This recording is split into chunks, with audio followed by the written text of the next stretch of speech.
This week, C-SPAN was on the road in South Carolina, New Hampshire, and Nevada catching up with presidential candidates as they made their pitches to voters. We'll hear from Republican hopefuls including Vivek Ramaswamy, who talked about gun rights and went shooting with voters in New Hampshire, former President Donald Trump in South Carolina at a holiday weekend football game, Nikki Haley at a town hall, also in her home state of South Carolina, and Democrat Maryann Williamson talking with voters at a town hall in Reno, Nevada. We'll also talk to Jessica Taylor of the Cook Political Report with Amy Walter about the latest in 2024's U.S. Senate races. But first, a few minutes with Caitlin Bird. She's a senior political reporter with the Post and Courier newspaper in Charleston, South Carolina, who told us about recent campaigning in the Palmetto State by former President Donald Trump and former Governor Nikki Haley. South Carolina is an important state in the Republican primary lineup. You've got Iowa, that's going to kick it all off. Then you've got New Hampshire, where we expect the field to winnow a little bit. Nevada's doing its own thing. And then you come to South Carolina. And here on the Republican side, South Carolina has a really robust history of picking the eventual Republican presidential nominee, with one exception in 2012 with Newt Gingrich.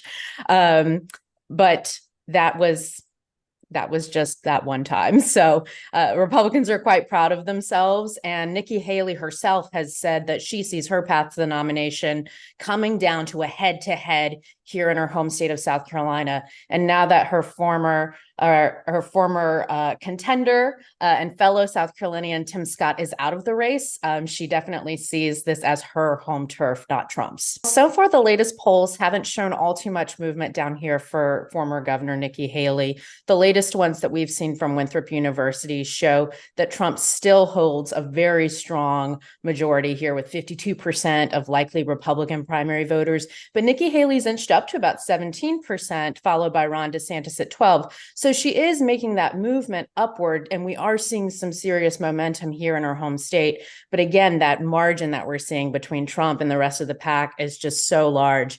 But Haley's team continues to say, hey, it's a slow and steady race. We're in it for the long haul, and we're going to just keep withering away at that lead. That's kind of their strategy, is slow and steady wins the race, and they're just trying to take everyone out one at a time.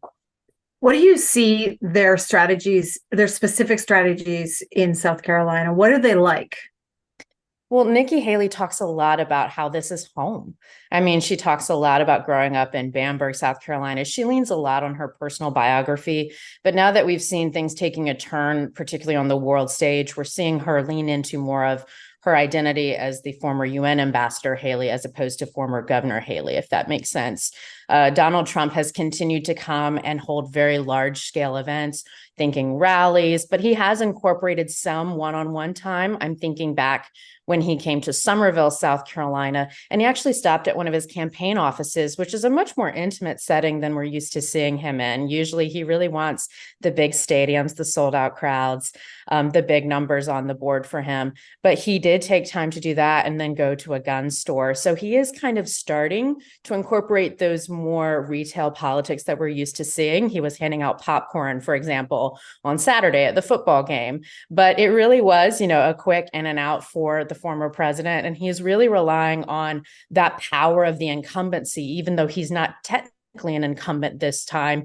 He is leaning on that title of former President Donald Trump and really leaning into being the president and saying, acting like, I am the nominee in waiting. You love me. Everyone loves me. Let's go. What kind of influence does Governor McMaster have in GOP politics in South Carolina? He was with the former president this past weekend.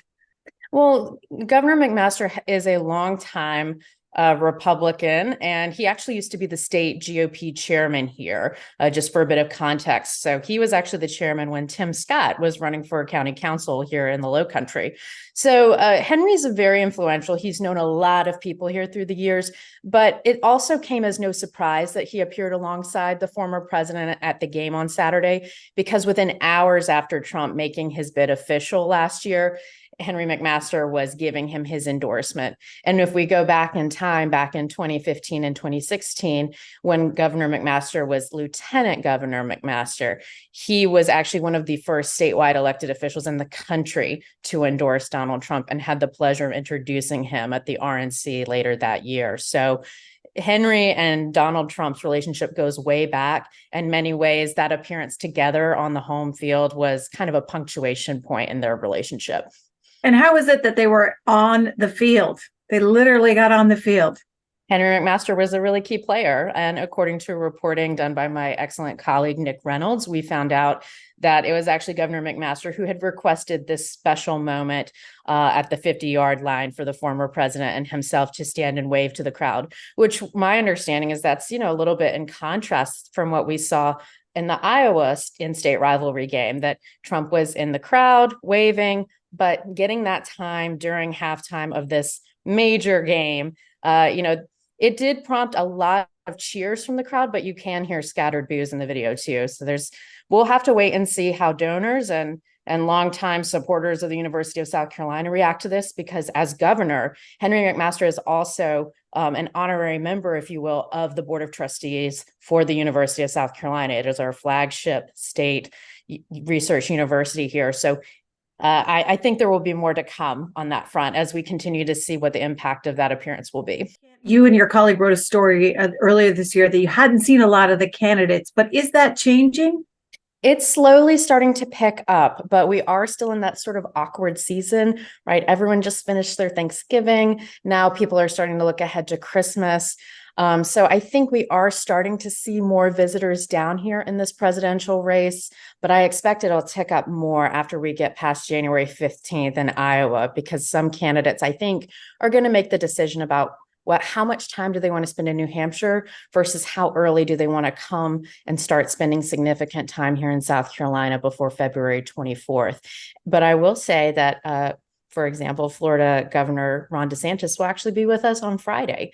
So they are coming. They haven't forgotten about South Carolina, but I think when talking with Republican activists and leaders around the state, there had been a hope that by moving that calendar date a little bit later, that South Carolina was going to have her time in the spotlight. So that moment will come is what they're all hoping for, but there is a bit of mild disappointment that they didn't get to see more. There was news made this week about an endorsement for Nikki Haley, the Koch network. Can you talk about what is the Koch network and why that endorsement matters?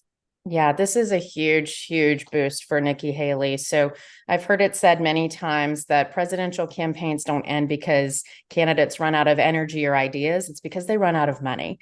And to have the Koch network, which was founded by Charles Koch and his brother David, these are multi-billionaire conservative powerhouses. These are mega donors who can be wildly influential. And the thing with the flagship group that actually made the formal endorsement is that they also boast having a robust network of grassroots activists. So we're talking not just top down in terms of big dollars coming in and financial resources, which can mean everything from sending mailers, boosting her, or going after her rivals.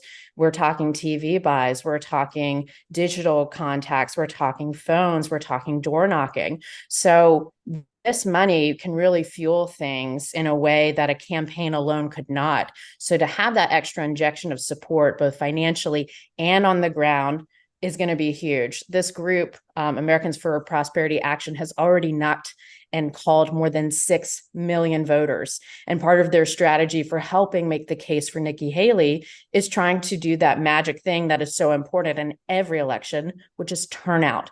And one of the strategies that they have said they're going to do is go to likely Republican general election voters and really try to make sure that they are going to vote in this primary, which could be make or break for Nikki Haley. Nikki Haley picked up another nod of support on Wednesday from J.P. Morgan Chair and CEO Jamie Dimon. Here's what he said at the New York Times DealBook Summit, urging donors and Democrats to support the former ambassador's GOP presidential primary bid. What do you think of the two leading candidates right now? Oh, God, I'm not going to tell you. You're not going to tell me. I did come out and make a nice statement about Nikki Haley. You did. You've been talking to Nikki Haley. Very liberal, yes, I have. Even if you're a very liberal Democrat, I urge you, help Nikki Haley too. Get a choice on a Republican side that might be better than Trump. And is that your view, that it's anything but Trump? I would never say that, because he might be the president. I have to deal with that too, but. Here's some of the local coverage of former President Trump's visit from WLTX Channel 19 in Columbia, South Carolina. President Donald Trump, as we mentioned just moments ago, arrived at Williams-Brice Stadium at the Hall of Captains around 7:15 this evening. He was surrounded by security. He made his way through the crowds who had gathered to see him. During halftime, Governor Henry McMaster and former President Trump made a brief appearance, a little less than 2 minutes, on the midfield, 50-yard line, waved to the surrounding crowd before walking back off. Now, there's always traffic around the stadium and in Columbia on game day, but today presented a different set of challenges with the former president being in town. So many things are making it feel different. It's Clemson, Carolina, there's a certain big presidential candidate rolling in town. It's crazy, and everybody's excited for this game. I am too. A different feel for game day, according to USC student Connor McGushin. He was one of thousands of fans that traveled to Williams-Brice Stadium Saturday for the annual Palmetto Bowl. Part of the buzz around game day was news of former President Donald Trump making an appearance to watch the game. Zachary Hurst traveled in from Gaffney and says having a former president in town was another reason he couldn't miss it. Well, I was already, wanting to come. Meeting any presidential candidate or former president, regardless of political sides, is a great honor. And I would absolutely love the honor to meet him or any former president. Next, we're in Bluffton, South Carolina, with Republican presidential hopeful Nikki Haley. Politico reported she was initially supposed to hold a town hall. It ended up being a rally with more than 2,500 attendees, and hundreds more stuck outside because the venue reached capacity.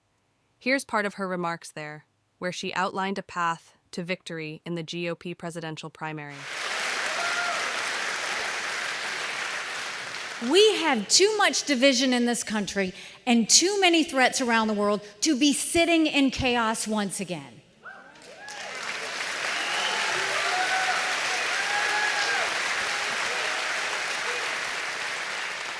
And let me tell you, America has an amazing ability to self-correct. Sometimes we have to hit rock bottom to know where up is, and we're there. The one thing I don't think we can survive is a President Kamala Harris.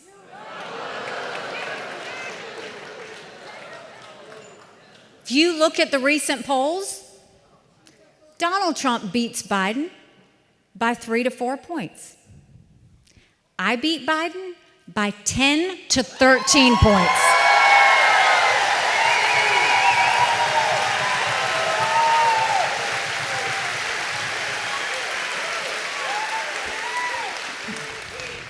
This isn't just about winning the presidency. This is about winning governorships up and down the ticket, winning House seats up and down the ticket, Senate seats. This is about getting our entire country turned around. We can do this, South Carolina. You've done this before. You know how to do it. And we're going to be coming back home. We'll be here.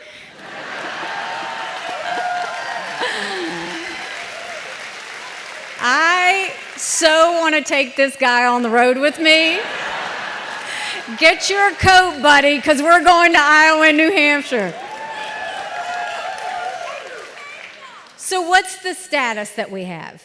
So right now, God help us, we've got another debate next week. You're going to see, my guess, 3 candidates on the stage. So the stage is getting smaller. When the stage gets smaller, our chances get bigger. And so what you're going to see is you're going to have 3 or 4 people going into Iowa, and a couple are going to drop. And then you're going to have a couple of people go into New Hampshire, and another one's going to drop. And then I come home to South Carolina.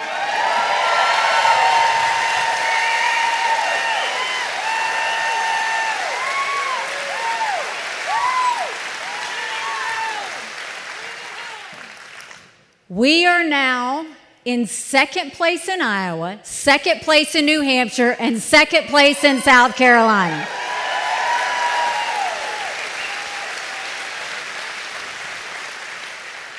We just have one more fellow we got to catch up to. And I'll remind you, and I want to be very respectful, that we are on the USC Beaufort campus. How'd it work out for the Gamecocks having Trump show up? Not so lucky for the Gamecocks, just saying. Go Tigers. So we can do this, right? We know how to do this, but in order to do this, it's going to take a lot of courage. Courage from every single person in this room. Courage for me to run, and courage for every one of you to know. Don't complain about what happens in a general election if you don't play in this primary. We need you.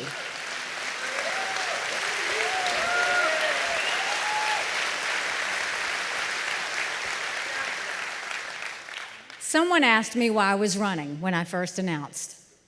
And I said, you know, my parents came here 50 years ago to an America that was strong and proud and full of opportunities. I want them to know that country again. I'm doing this for my husband, Michael, and his military brothers and sisters. They need to know their sacrifice matters. They need to know that we love our country. I'm doing this for my daughter, who just got married, and I saw how hard it was for her and her husband to buy a home. And I'm doing this for my son, who's a senior in college. And I am tired of watching him write papers of things he doesn't believe in just to get an A. That is not us. That is not America.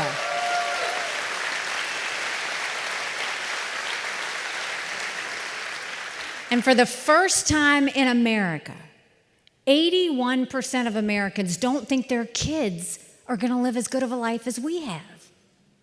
We can't be okay with that. I'm not okay with that. We have a country to save. But I'll tell you this, if you will join with me, we can get this done.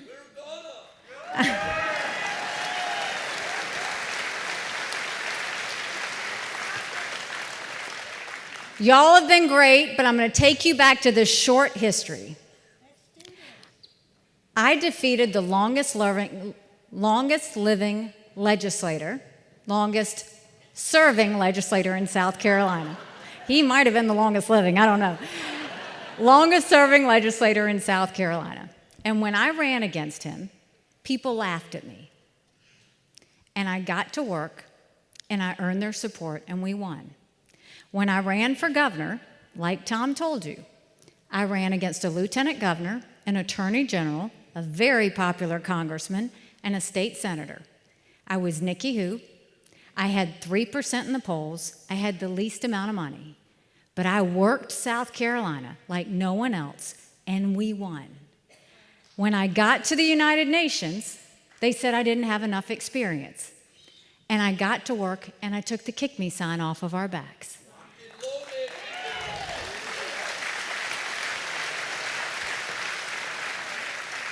I have been underestimated in everything I've ever done.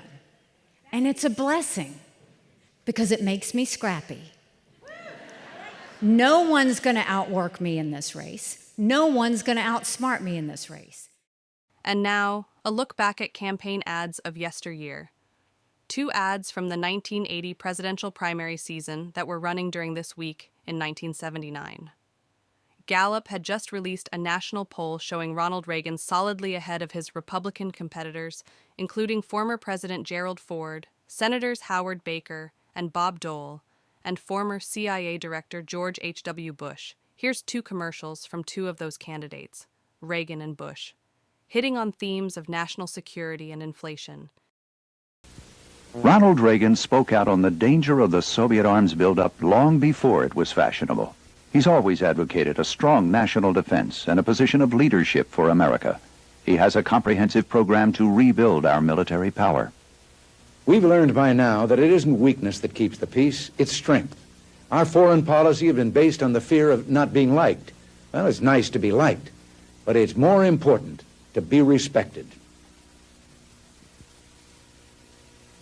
President Carter, what you don't seem to understand is people are really fed up. If we don't get tough with inflation, we're going down the drain. If we don't build up our military capability, we're going to get stung again. America is in trouble at home, abroad, with itself. The job has to be done now. This country is not ready to give up its future. Similar themes are playing out in the Republican presidential primary in 2024 as well, where former President Donald Trump has maintained his commanding lead in a 538 average of national GOP primary polls. Here are two ads aimed at those voters. One from Donald Trump on his handling of the economy, and another from Nikki Haley on her national security stance. President Trump made us safer, wealthier, and more secure. Under Trump, prices were low and groceries affordable. Trump took on China and won. Jobs were coming home, and Trump secured our border. But bumbling Biden's made a mess. President Trump's conservative agenda will clean it up. He'll crack down on the border and ban communist China from buying up our farmland and property. President Trump, a strong leader to keep us safe. Make America Great Again Inc. is responsible for the content of this advertising. China's dictators want to cover the world in communist tyranny, and we're the only ones who can stop them. Nikki Haley, the conservative China fears most. You are the only Republican candidate who claims a China plan. You've got a strong, long record of being tough against China. Nikki Haley, strength in a world of chaos. Communist China won't just lose. Communist China will end up on the ash heap of history. SFA Fund Inc. is responsible for the content of this advertising. Florida Governor Ron DeSantis and his wife Casey were also on the campaign trail this week. She talked with a number of talk radio shows based in Iowa, including this one where she talked about the experience of taking her children to campaign events and how she reacts to criticism of her and her husband. I guess coming after Dad is probably used to by now, but they've come after you. Just if you just search your name, I'm not going to go through these stories. The Casey DeSantis problem, somebody once said. Knives out for Casey DeSantis. I could go on and on and on. They've come for you. Is your 7-year-old aware of that?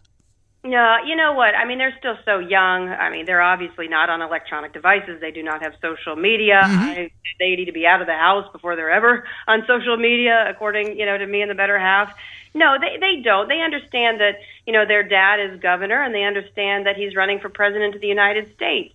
But as far as like getting into the weeds of a lot of this stuff, no, but we bring them with us on the campaign trail a lot. One, because, they grow up so quickly, right? You blink your eye, they're in college. I don't want to miss any of this time. But also, I think it's very important, and you could never start too early to tell the kids about what we're doing and what we're fighting for. We are fighting for the very foundations of this country. If we don't stand up now and fight for what we believe in, we're in jeopardy of being the first generation to lose the idea of America. I mean, my son, it's so funny. So we're on the bus and we're traveling around in Iowa, and he's a huge FSU fan, Florida State University, and they were playing. And when we were on the bus, we either missed the national anthem or they didn't play it, one or the other. He's hugely patriotic. He had everybody on the bus stop what they were doing. He played the national anthem. He even had the bus driver putting his hand over his heart because we had to play the national anthem. But, I mean, it's important. He understands, too, the honor and sacrifice that our people in uniform have put forth to be able to protect our liberties. And so it is important that they understand that. But as far as taking the hits, like, listen, Simon, I do not care if they come after me. It does not bother me one bit.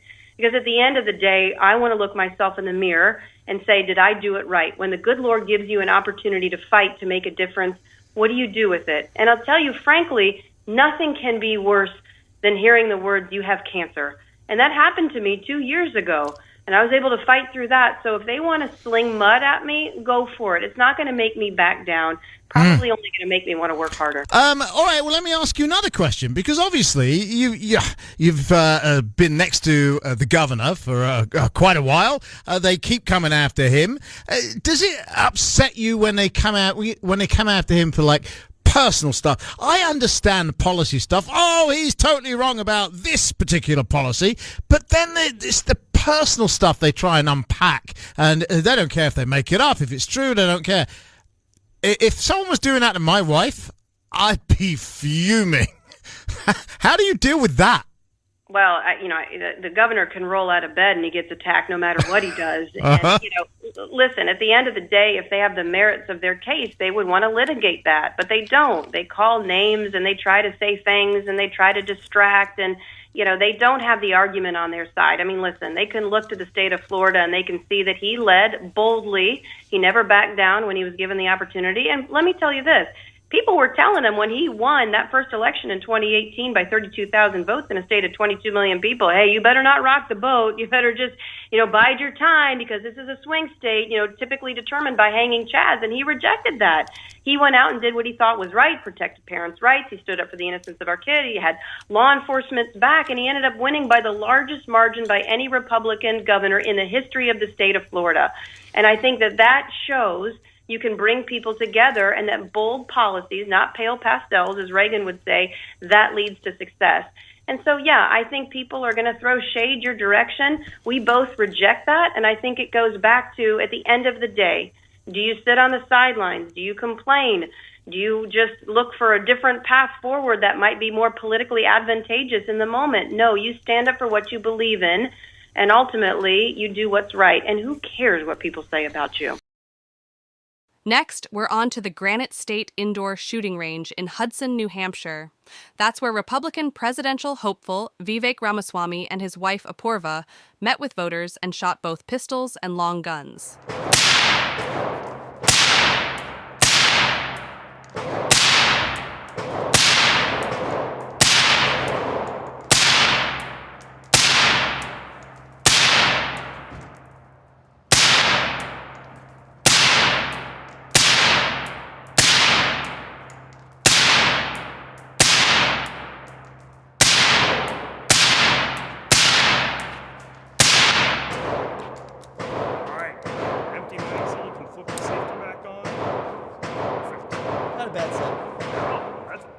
Impressive. You think so? Yeah, definitely.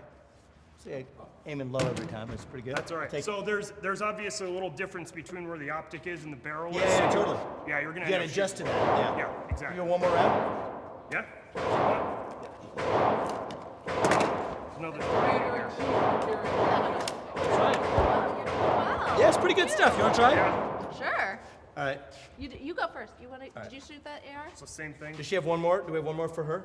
Yeah, I can grab it. You do? Okay. Yeah. All right.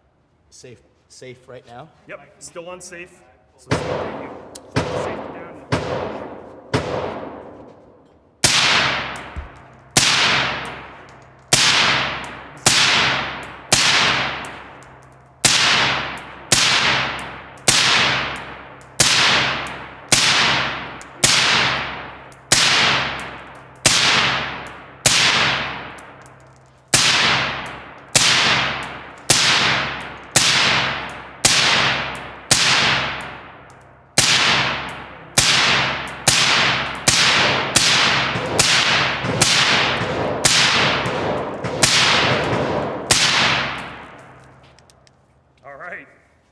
Better. Safety back on.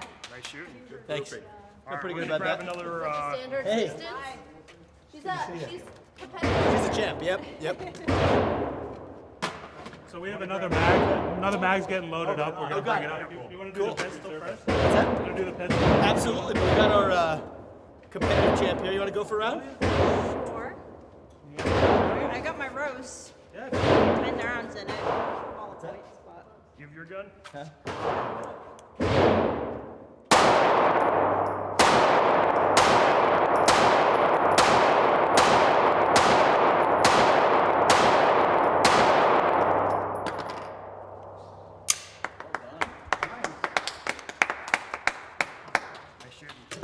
Well done. You should see me with the rifle. Yeah, I know, that's right. I Yeah. got my new addition. You gonna try the pistol? Sure. You want to shoot the pistol first? It doesn't really matter. Whatever works. Let's try this. Okay, so never it's gonna be tried real pistol easy. I'm gonna put the mag in there for you. I'm gonna do the slide. Safety on for you. All you gotta do is push that down. There should be a little red dot in there. Put that dot on the target. Pull the trigger. And you're gonna want to hold it nice and tight. This hand is gonna move up perfectly in that gap right there. And your thumb can rest right on there. Okay. And then just find that red dot in there, put that on the target.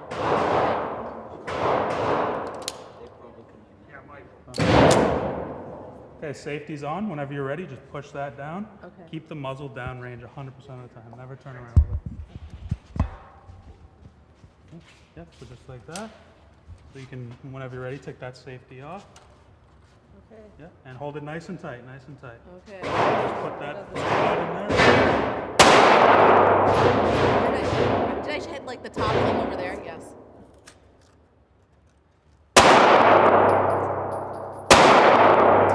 Move your thumb down a little bit. Okay. Move your thumb down a little bit more. Yeah, Okay, that here? should be good. Yep.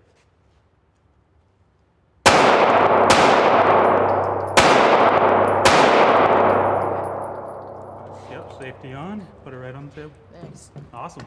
Awesome. First time. It's a lot harder. What's that? It's actually hard. Oh, yeah. All right, so it's already loaded. Yep. So, yep. So nice and tight, put this thumb right over here.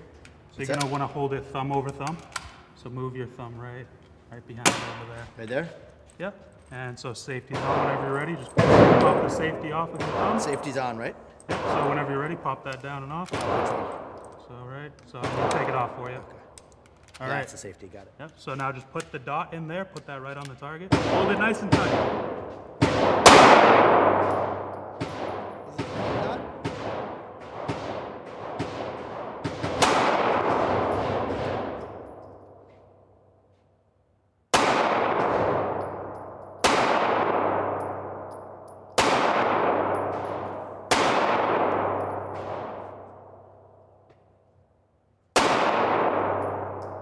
All right. It's empty. All right. Awesome. It's good Yeah, stuff. and just make Good sure shots. you can throw that right on the table. Awesome. I appreciate that. Good stuff. All right, I think we're getting to. We'd stay here all day. That was a lot of fun, guys. Good seeing you. Good seeing you, man. Nice Thank to you meet for showing us how to do Great this. to meet you. Thank you, man. Absolutely. I appreciate it. You're gonna do Keep great. at it. Hey, keep up the good work. Thank you for coming. I appreciate it. It's good meeting you. Thank you, man. Good shot, man. I appreciate that. Thank you. Good seeing you. Share broadly. Approval was all over the tape, man.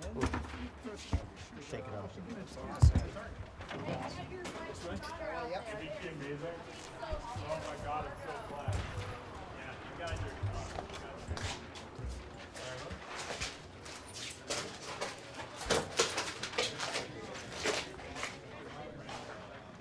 How'd it go? Great. Yeah, I was pretty happy with the No misses? with the set. Not too many. We did all right. We did all right today. It's good.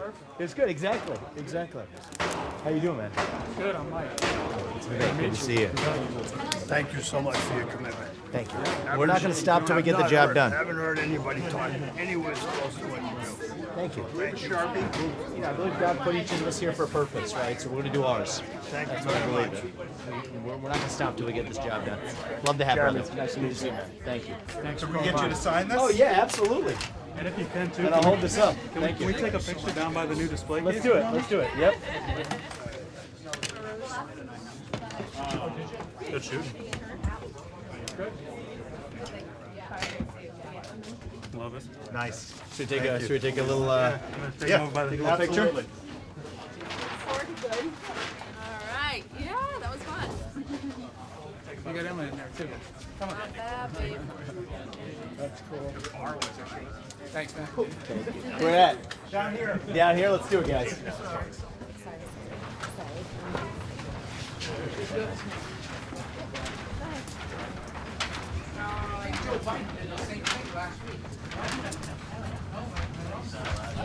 Thanks. Yeah, you did all right today. Yeah, we had some fun out there. Nice grouping. Good to see you. Good grouping. Yeah. We had it. Thank you. Appreciate that. You're welcome. Let's take one together. All right. Get in here, Bronco. Rick, I'll make sure to send these. All right. Thank you.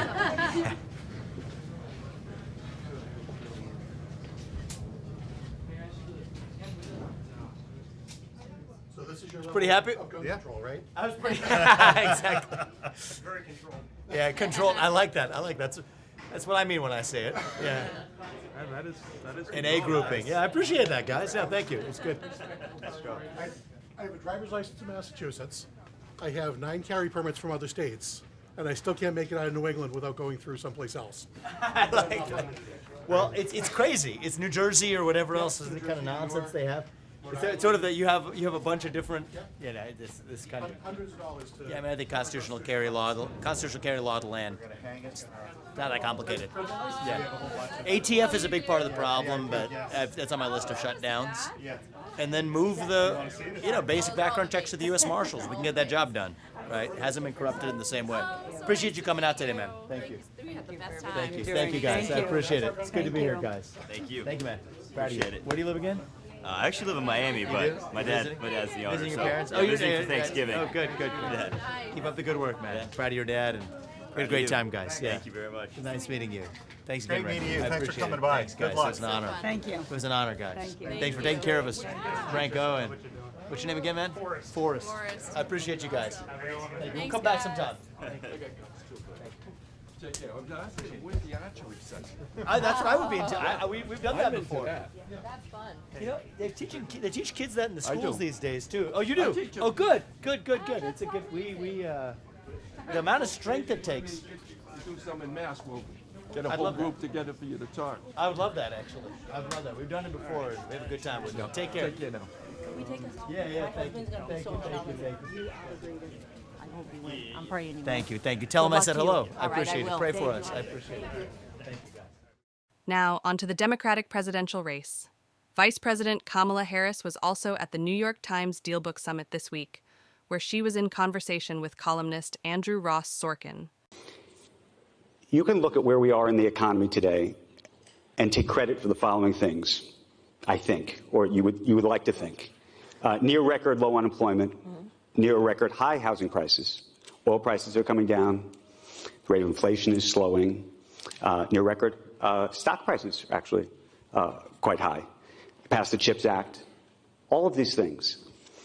And yet, despite that, and you know this because you look at the polls, former President Trump, not only on a national level, appears to be beating the Biden-Harris ticket, but uniquely in those 5 of the 6 key swing states, that seems to be the case. And so I'm trying to understand the way you think about when you see these polls, what you think is happening and what you think the American people feel.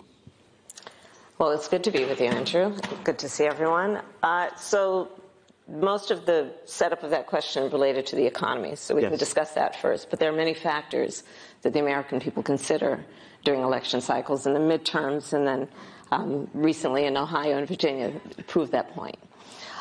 When we look at the economy, I appreciate you recognizing that we have accomplished quite a bit, especially when we reflect on where we started in January of 21, when we, of course, were looking at record unemployment. We were looking at a crisis that was global in proportion. Fast forward to today, we have actually dealt with inflation in a better way than most advanced economies. We have had record unemployment for an extended period of time. Wages have surpassed inflation in many ways. So we have seen great progress. And I think the American people know it on some level, but these are also macroeconomic measures and don't necessarily connect with the heart and the experience and the feelings of the American people. For many Americans, prices are still too high, and we still have work to do to address that. And we've been doing that in a number of ways, capping the cost of insulin at $35 a month, what we are doing in terms of student loan debt, over $120 billion in forgiveness, what we're doing to allow Medicare to negotiate drug prices. So the work is happening. And frankly, when you look at polls, I will tell you, if you poll insulin at $35 a month, if you poll Medicare negotiating drug prices, if you poll what we have done with an historic investment in an existential crisis, which is the climate crisis, when you poll what we have done on gun safety, polls incredibly So that's popular. so interesting. So on individual issues, you're absolutely right. And our challenge is just to let folks know who brung it to them. That's a big part of our challenge. So are you surprised when you see the individual polls? accomplishments, they are very popular. When you see that, what do you think when you see the polls? Listen, if I listened to polls, I would have never run for my first office or my second one. And here I am as vice president. Democratic presidential candidate Dean Phillips, the retiring 3-term House member from Minnesota, was also in the news this week. A super PAC supporting his challenge to President Biden's re-election made a major ad buy in New Hampshire, calling for a new generation of Democratic leadership. Let's watch. Let the word go forth from this time and place to friend and foe alike that the torch has been passed to a new generation of Americans. 2024 is different. Trump is winning. It's time to pass the torch. I am the Democratic candidate who can win. It is time for the torch to be passed to a new generation of American leaders. Pass the Torch USA is responsible for the content of this advertising. Next, we're on the outskirts of Reno, Nevada. It was there that Democratic presidential candidate Maryann Williamson met with voters at a town hall, answering questions and taking pictures with them, some who drove from out of state. Nice meeting you, Robert. Very nice meeting Thank you. Your words have definitely gotten me through some hard times. Thank you. I really appreciate Thank that you. a lot. Thank you. I hope you'll help spread the word. Yeah, all your policies and everything, it just speaks so clearly to me. Thank you. We just got to do it now. Talk to your friends, get on social media. You're a young guy. For sure. You're a voter here in Nevada? Yes. I need you. Yeah. John Solomon. Nice meeting you. Yeah, I'm very politically active. Yeah, I did apparently a lot of canvassing, and then I worked as a lobbyist for basically environmental issues and social justice issues. Oh gosh, I hope at they'll the state help me. level. Thank you. And the brick wall of the mining industry in this state is just really scary. I mean, even because I work with the Democratic Party, I have to get anything done, and they're scared of the mining industry. Like all we were trying to do was say that the pit lakes, they need to not make any more new ones, and we couldn't even pass that. No, of course not. And that's water in the desert that they're destroying, and so. Yep. So, and there was a constitutional amendment. It might be on the ballot this year. You know what Jen Kuger said? I heard him say this, and he's a friend, and this was long before he joined the race. He said, somebody's going to break through. The way I look at it is we're just leaning against the wall. We're just leaning against the wall. That wall's going to come down. It might not come down in a particular project you're doing or a particular project I'm doing, but we're all just leaning against the wall. I mean, because I was a Bernie Sanders delegate at that convention in 2016 when they pushed back on us so hard. They never counted our votes. They just said, oh, this is how many delegates there are. And so I understand. I deal with these people all the time. Well, I hope you'll consider becoming a delegate for me. I would. Thank you. Sure. Thank you. Please sign up on my mailing list. The person that runs the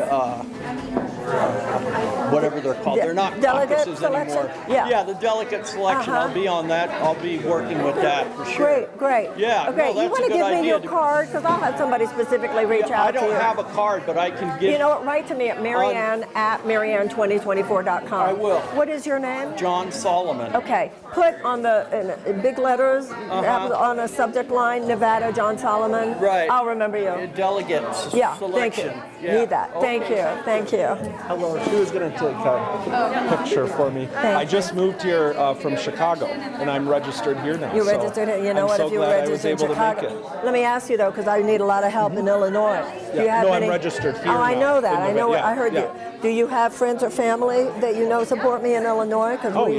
Really? Yeah, we have most of my family is all in Michigan. That's where I grew up. That's enough. I need. Yeah. My God, you're in all the states I need. Yeah. So I grew up in Michigan. My family's mostly all there, and then my fiance's family is mostly in Illinois. Okay. So because we need. And then of course my friends and. We need the help with getting delegates. If you think that there are people who maybe be helpful, would you write to me at Maryann at Maryann2024.com? Yeah, I'll write it down. I'll come back and I'll write it down. Just Maryann at Maryann2024.com. It's just your first What is your name? Ryan Mills. Yeah, Maryann at Maryann2024.com. What is your name? Ryan. Ryan Put Mills, Nevada, Ryan. And you'll remember. Yeah. Okay. All right. Sorry, there was people behind you. Well, that's okay. You're gonna have some photo All right. Thank you. Yeah, I'll send that. Thank you. Along. Have a good rest of your day. Thank you so much. I have to show you. This is in 2020 when you were at Swill Coffee 4 years ago. I was there yesterday. Me and you. This is you when you spoke at the yoga studio in Sparks. And then this is, I did this with another volunteer. This is Earth Day in Reno, Nevada. We had a display talking about you and why people should vote for you. I need an update picture now. She's going to take one. Because I can say I knew her. Hi. Nice to meet you. There you go. So what do you think? Do you think that, how do you feel about it the second time around? I think it's great. Yeah. Thank you so much. Yes. It's I gotta, you gotta get more people to know who you are. I need your help. That's because they're blackballing me on the. They're doing everything they can to block that. But things I think on C-SPAN today. It's all. But I need your help. I need you to talk to 10 people. Yes, I'm going to talk to 10 people. Thank you. And sign up to volunteer, please. Thank you so much. And I'm taking their photo. My name is Tiffany. Yeah, thank you. I'd like to know how to. This is my daughter Serafina. So nice to meet you. Now, how old are you? And are you finished growing yet? Do you know? Maybe. I don't know. Amazing. Lucky girl. Let me tell you something. If somebody says she can't win, say even if she doesn't win the state and she wins delegates, if she wins delegates at all, it's a statement. If she makes delegates at all, she might get enough to speak at the convention. You know what I mean? And we talked about how it just that even it's elevating the conversation. And But we need to change. But only if I get in. That's the thing. People said I elevated the conversation last time, but then once I was out, then that's what I want to know is how I get involved. My husband and I are filmmakers. Like, how do we get involved in being part of your campaign? Okay. Can I just get on your website? This is what you do. Go to the volunteer thing. Go to Nevada. Volunteer in Nevada. I'm in California though. I live in California. Oh, you live in California. Well, I'll need help in California. You can write to me at Maryann at Maryann2024.com. Who is your husband? He's here? He's not. Okay. Write to me at Maryann at Maryann2024.com. We're going to get a quick photo. Thank you. Okay. I'm taking theirs. All right. Awesome. Thank you. Thank you all. Thanks for all you're doing. Thank you so Appreciate much. it. We're going to do a lot together over the next few months. Jessica Taylor is the Senate and Governor editor at the Cook Political Report with Amy Walter. Jessica Taylor, first, before we talk about specific Senate races, remind our viewers of the landscape heading into 2024 for the upper chamber. This is an incredibly difficult map for Democrats. You have to think back that these are senators that won in 2006, which was a massive Democratic year, President Bush's second midterm election, in which Democrats won back the Senate. In 2012, in Obama's reelection, and then in 2018, which was another huge Democratic wave year. And so not only are they facing a very different electoral landscape this year, that means that we have senators that are up in that have sort of defied the political odds over the past few cycles, that are up in very red states like Montana, John Tester, Sherrod Brown, Ohio. And so overall, you have 23 seats that Democrats are defending compared to just 11 for Republicans.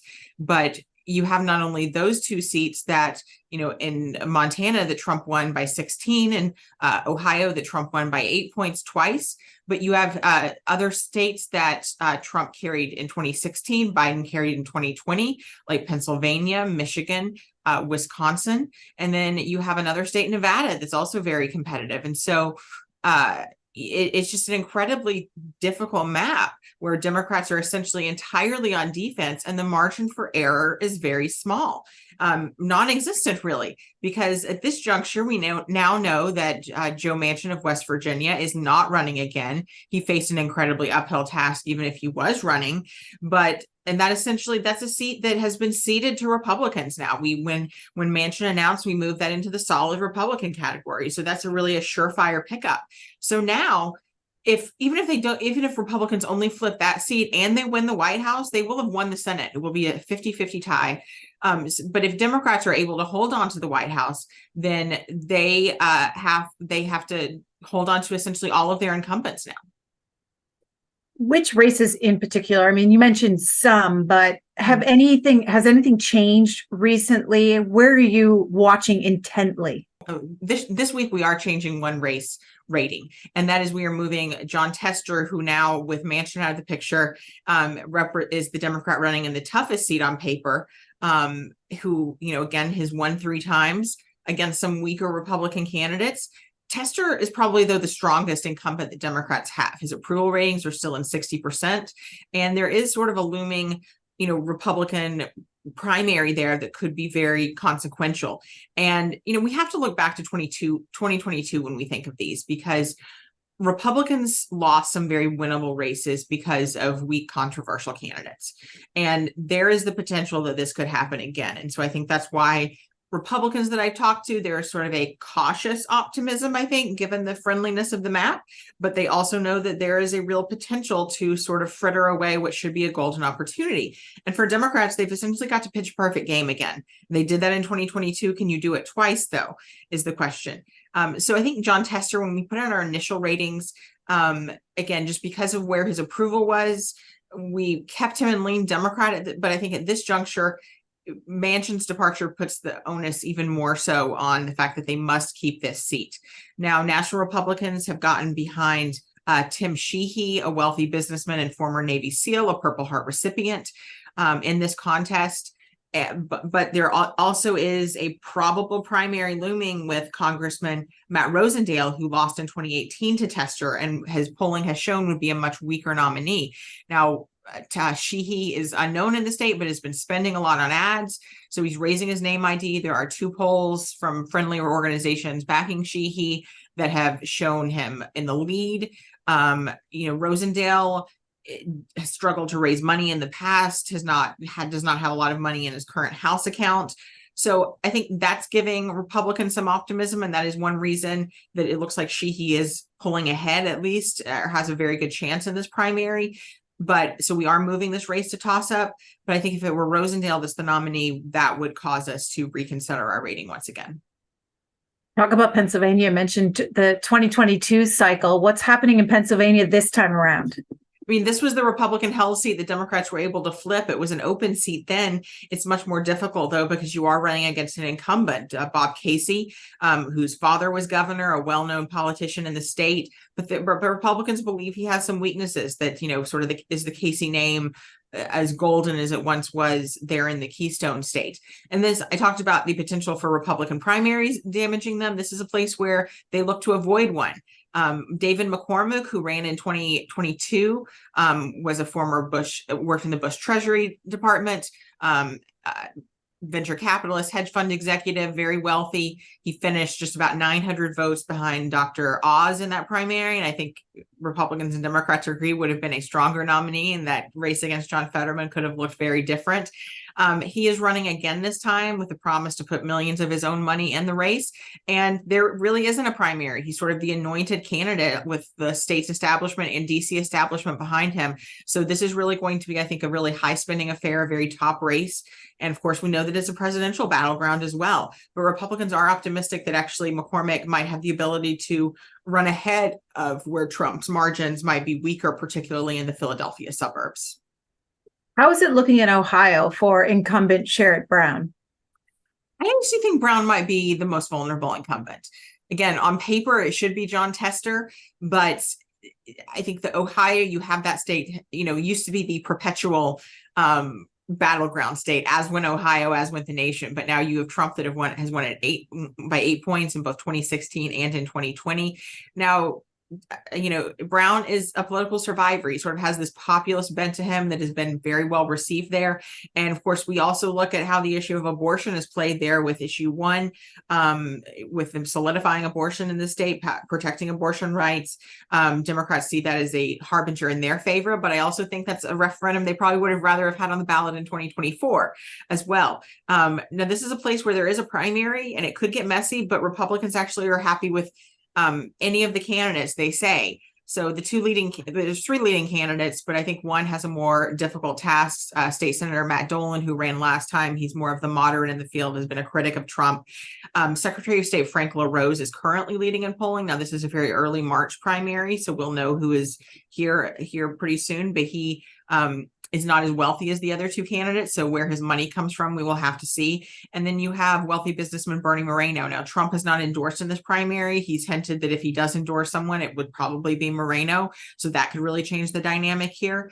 But I just think Ohio is very, very volatile just because it is no longer a swing state. It is one that certainly tilts red.